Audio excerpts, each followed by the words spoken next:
नमस्कार, मैं हूं Amod Srivastava. Amazing thought, amazing message, amazing information की दिशा में आज एक कदम और आगे। आज की इस चिंतन का विषय है ज्ञान धन का संरक्षण। आपको ये मेरा वीडियो अच्छा लगे तो लाइक करें, शेयर करें और लाल बटन दबाकर सब्सक्राइब अवश्य करें। साथ ही बेल आइकन दबाना बिल्कुल ना भूलें। आखिर क्या था उस जापानी संत बोको जी के पास ऐसा जो उन्हें रात भर सोने नहीं देता था? गुरु कृपा से ही मनुष्य को जीवन का सही उद्देश्य समझ में आता है और आत्म साक्षात्कार करने की प्रबल आकांक्षा उत्पन्न होती है। यदि कोई मनुष्य गुरु के साथ अखंड और अविच्छिन्न संबंध बना ले तो जितनी सरलता से एक घट में से दूसरे घट में पानी बहता है, उतनी ही सरलता से गुरु कृपा साधक पर बहने लगती है। संत कबीर जी कहते हैं, झीनी झीनी बीनी चदरिया। संत जी ने स्पष्ट कहा है कि झीनी झीनी बीनी चदरिया। जुलाहे को कभी बुनते देखा हो या कभी तुमने अगर चरखा काता हो तो एक बात ख्याल में आएगी कि जितना बारीक तुम्हें धागा निकालना होगा चरखे से या तकली से, उतना ही होश रखना पड़ेगा, उतनी ही सावधानी रखनी पड़ेगी। जितना मोटा धागा निकालना हो उतनी बेहोशी चल सकती है। अगर बहुत महीन सूत निकालना हो तो उतने ही जतन से, उतने ही होश से निकालना पड़ेगा, क्योंकि जरा सी भी चूक हुई तो धागा टूट जाएगा। कबीर जी कह रहे हैं, झीनी झीनी बीनी चदरिया। झीनी अर्थात महीन, बारीक। झीनी का तात्पर्य बेहद बारीक या महीन। इतनी झीनी चादर बीनी, उसका अर्थ ही है कि बड़े जतन से बीनी, होश से बीनी। साधक को बड़ी झीनी चादर बीननी पड़ती है। उसे एक एक पैर संभाल के रखना पड़ता है, एक एक श्वास संभाल के लेनी पड़ती है। जीवन बड़ा नाजुक है,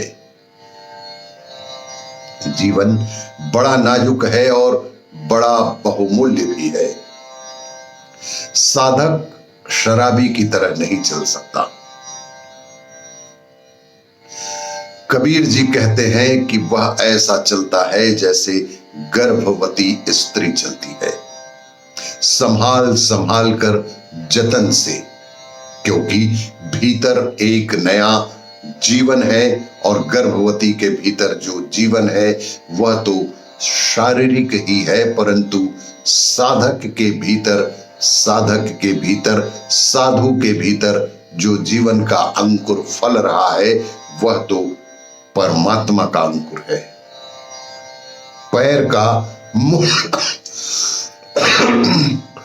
पैरों का मुड़ जाना और गिर जाना और सदियों का श्रम व्यर्थ हो सकता है। सदियों का श्रम व्यर्थ भी हो सकता है यदि पैर लड़खड़ा गए और हम गिर पड़े। जैसे जैसे मंजिल करीब आती है वैसे वैसे ज्यादा होश की आवश्यकता होती है, क्योंकि मंजिल से दूर थे तब भटकने का कोई डर ही ना था, क्योंकि भटकते तो और क्या, भटके हुए तो थे ही, परंतु मंजिल के करीब आते ही तो और होश की आवश्यकता पड़ती। जैसे जैसे मंजिल करीब आता है तो और भी अधिक होश की आवश्यकता पड़ती है, क्योंकि अब भटक सकते हैं, क्योंकि अब हम उस मार्ग से भटक सकते हैं। सूफी संत कहते हैं कि सांसारिक को क्या डर है? डर तो साधक को है, सांसारिक के पास खोने को क्या है? खोने को तो साधक के पास है। और सांसारिक चाहे तो कैसा भी चले, मिटने को कुछ है ही नहीं। लेकिन साधक कैसे भी नहीं चल सकते, क्योंकि उनके पास बड़ी संपदा है जो मिलते मिलते खो सकती है, जो हाथ में आते आते वंचित हो सकती है, जिस पर पहुंचने पहुंचने को थे और मंजिल खो सकती है। जितनी ऊंचाई पर तुम हो, गिरोगे तो उतनी ही नीचाई में उतर जाओगे। इसलिए बहुत ख्याल से चलना है, जतन से चलना है। जो व्यक्ति खाई में सरक रहा है उसको क्या डर, लेकिन जो गौरी शंकर के शिखर पर खड़ा है, डर उसको है। लेकिन यह डर भय नहीं है, यह डर एक सचेतता है। यह डर भय नहीं, यह डर एक सचेतता है। 300 वर्ष पहले की बात है। जापान में एक फकीर हुए जिनका नाम था बोकोजो। बोकोजो टोक्यो में रहते थे। टोक्यो का सम्राट रात को जैसे पुराने सम्राट निकला करते थे, घोड़े पर निकलता था और छिपे छिपे हुए दूसरे वेश में नगर को देखने के लिए जाता था कि कहां क्या हो रहा है। सारा नगर सोया रहता, परंतु यह फकीर वृक्ष के नीचे जागा रहता।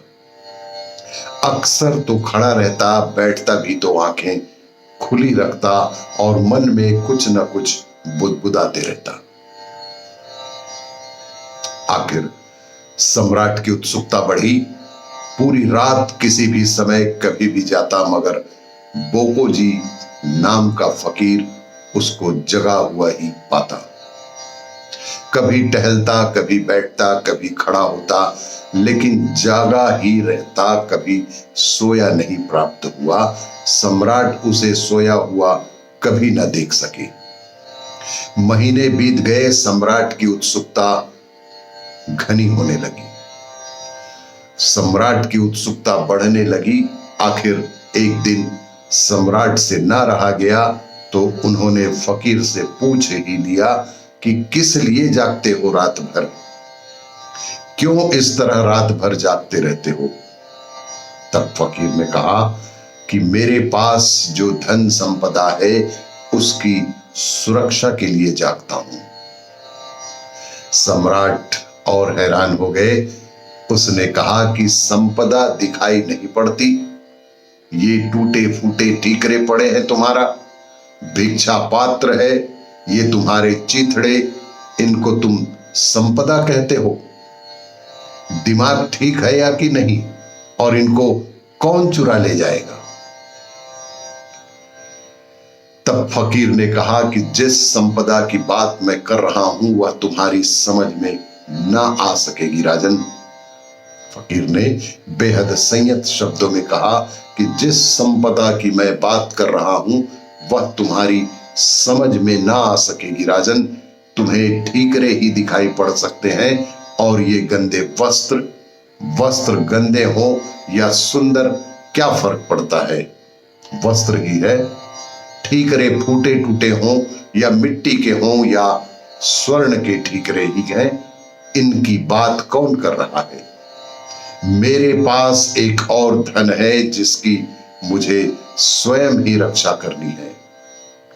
सम्राट ने कहा कि संपदा तो मेरे पास भी कुछ कम नहीं, परंतु मैं तो मजे से सोता हूं। इस पर फकीर ने कहा कि तुम्हारे पास जो धन संपदा है तुम मजे से सो सकते हो, क्योंकि वह खो भी जाए तो भी कुछ ना खोआ, लेकिन मेरे पास जो है वह अगर खो गया तो मेरा सब कुछ खो जाएगा। राजा ने कहा कि ऐसा कौन सा धन है तुम्हारे पास बोका जी, तुम मुझे बताओ कि ऐसा कौन सा बहुमूल्य धन तुम्हारे पास छिपा रखा है। राजन, मेरे पास मेरे गुरु का दिया हुआ धन है। तब फकीर ने कहा कि राजन, मेरे पास मेरे गुरु का दिया हुआ धन है। यह कौन सा धन है पूछने पर, राजन, यह ऐसा धन है कि जो जल्दी किसी को प्राप्त नहीं हो पाता, और जिनको प्राप्त हो जाता है वे उसे संजो नहीं पाते, संभाल नहीं पाते। ये सद्गुरु का धन ऐसा है कि रंक को भी राजा बना देगा। मैं इसी की निगरानी करता हूं, अर्थात जो मेरे गुरु ने मुझे बताया है, जो मुझे ज्ञान धन दिया है, मैं उसका ही अभ्यास करता हूं और उसे ही पूरी शिद्दत से बचाए रखने के लिए रात रात भर जागता रहता हूं कि यह मेरा ज्ञान धन कहीं मुझसे खो न जाए। और भी इसी तरह की जानकारियों के लिए देखते रहिए मेरा वीडियो। लाइक करें, शेयर करें और सब्सक्राइब अवश्य करें। धन्यवाद।